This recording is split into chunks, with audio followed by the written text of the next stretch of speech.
Welcome, daring dice rollers, to episode 0. We begin our Dungeons & Dragons 5th edition campaign with my favorite part of the entire campaign, Session 0. Now, traditionally, Session 0s are for players and game masters to come together and accomplish several small tasks. These tasks might include establishing character and their stakes, or fleshing out immediate parts of the world, or discussing overall campaign or story purpose, and even going over lines and veils. To emulate this process, I'll be doing the same thing and really showing my thought process going into this campaign in particular. With this being our premiere campaign, and our name being a clever play on words, I wanted this first campaign to involve a devil. Whether that be a devil as the big bad evil guy, or the BBEG, a patron to a warlock, a sidekick character like Mushu from Mulan, or something else. I've done a lot of improv, and in improv a very important suggestion is to go for the third thing that comes to mind. By that, I mean if you're tasked with establishing a place for people to break up, you might immediately think of a coffee shop. We see it in movies all the time, but this improv technique pushes you to think of another location, maybe in a park away from prying eyes. Again, we follow this technique to the third option, as that's often the most unique. So instead of breaking up with the love of our life in a coffee shop, we're breaking up with them during the presidential inauguration. Obviously, this is an exaggerated example, but the premise is sound. With that in mind, my first thought was to have the devil be a villain, but I eventually arrived on the devil being our main character. As for class, I ended up choosing Warlock. It's got the most flavor baked into the class, it's not too complex with spells and combat, and with the gritty realism rules I like to use, they'll be able to make use of short rests pretty amazingly. I ended up rolling his stats, and in no particular order, I rolled 13, 13, 9, 15, 15, 11.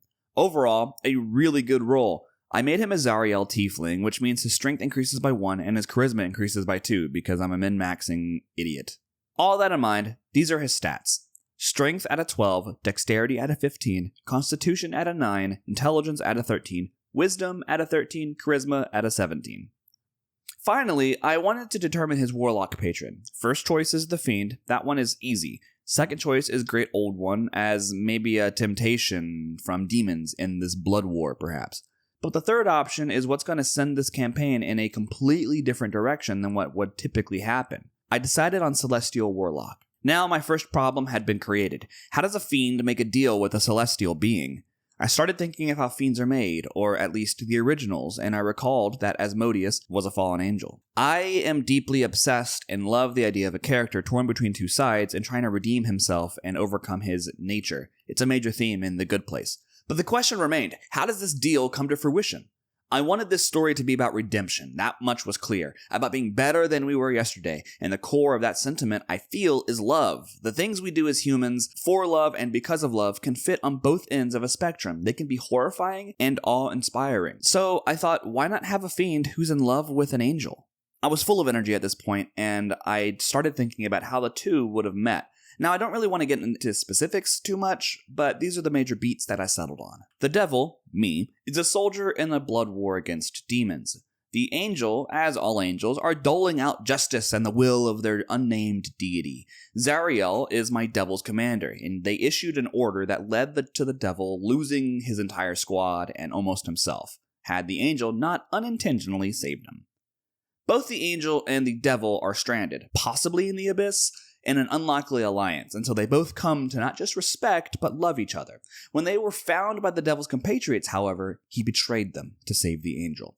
The devil, wanting to be with their love, asked for her to take him with her, but there were limits to the angel's plane, protections against fiends. It was obvious you can't have fiends rolling around in the celestial planes. The angel said she would take him to the material plane, but he would lose what had made him powerful, as to be carried by celestial in this way is much like rebirth. Fearing for his love's safety and his own, he agreed and was told to seek out her own priest in the material plane. For the two of them to be together, he would have to accomplish 3 steps. Now these steps are the core of the entire campaign. Step 1, gain the blessing of a high priest to cleanse his soul. Step 2, do enough good to warrant being sent to the angel's plane by Ouijas. Step 3, gain the acceptance and blessing of the angel's deity. Then the angel grabbed him and threw him through reality. Okay, I was really jazzed at that point. Once I'd figured everything out, I was eager to start playing, but I still had some stuff to figure out. With the base premise in mind, I had given myself a tangible goal, as well as important characters, Zariel and the Angel's Forces. I also wanted something a bit more personal for the devil, sort of a connection to this fiendish side of a tug of war that I've put him in. I really love the idea of someone who's bonded with the devil through this shared trauma. I think back to that Star Wars MMO trailer where it showed the two brothers going down the path of Jedi and Sith. However, I'm also a nerd about language and stuff, so I really love the idea of the two of them being so close that their names come together to mean something. I don't really know what that means yet, but I like the name of Chord or Chorus. Perhaps something a really corny general would say bring them pain and agony, but a little less Disney's Hercules. Now, I've also got to make a name for my angel.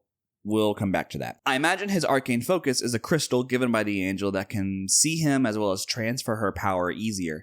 Maybe eventually it could be a ring or an earring or some jewelry, but until then it's just a jagged crystal of celestial power. Don't look too far into it. I'm not planning on them being married or anything like that. Okay, now for his spells and skills.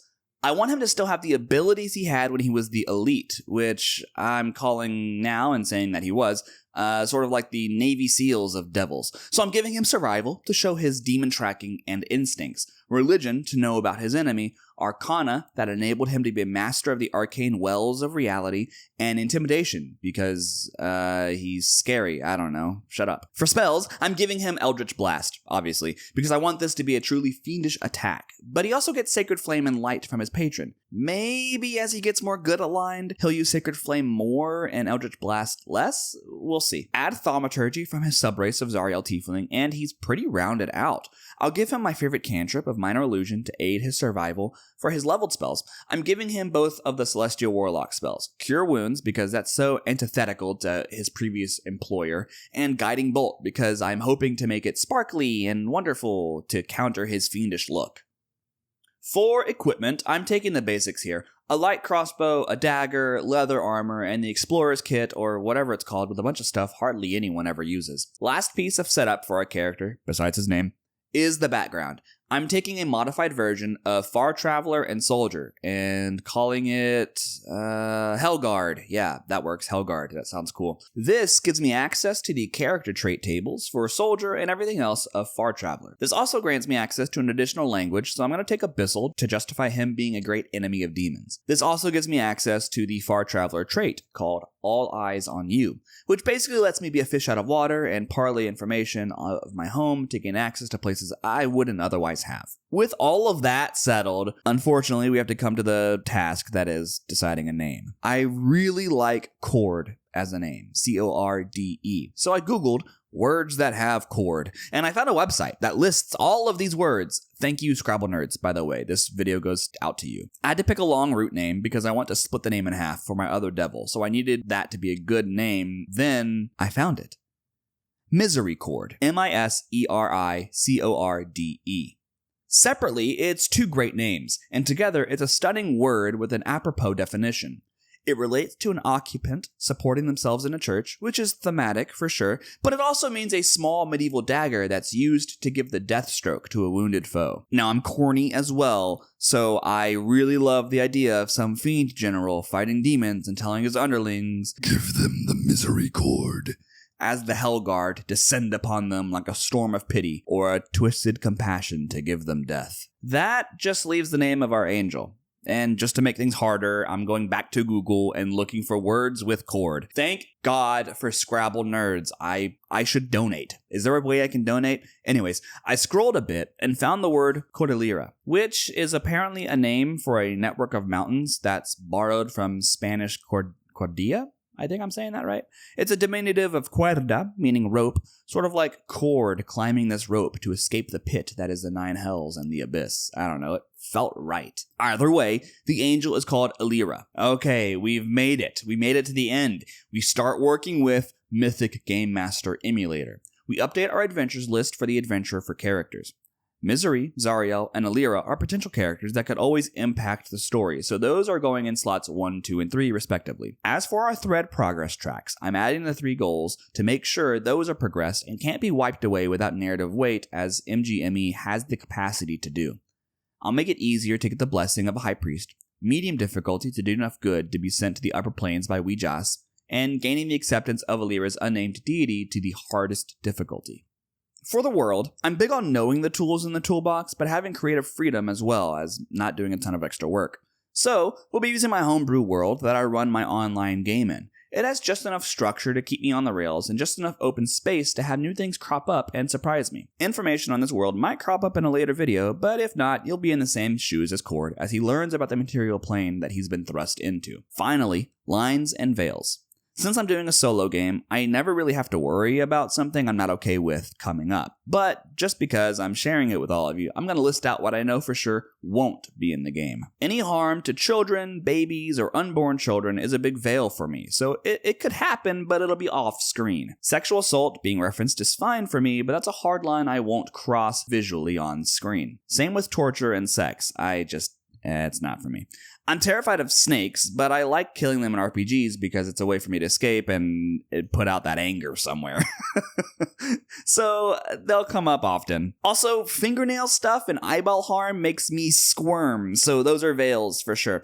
Everything else, pretty much on the table. Now, obviously, with all lines and veils, it's a living document, so sometimes stuff pops up that I wasn't expecting, or that I'm just not feeling in that particular moment. I'll do my best to warn you of any major common lines and veils or triggers each session, but I might miss some. In terms of overall rating, though, I try to keep my games PG-13, so if you could see it at the movie theater without an ID, or see it on public television, it'll happen in the game most likely. And finally, deep breath out, exhale, we made it.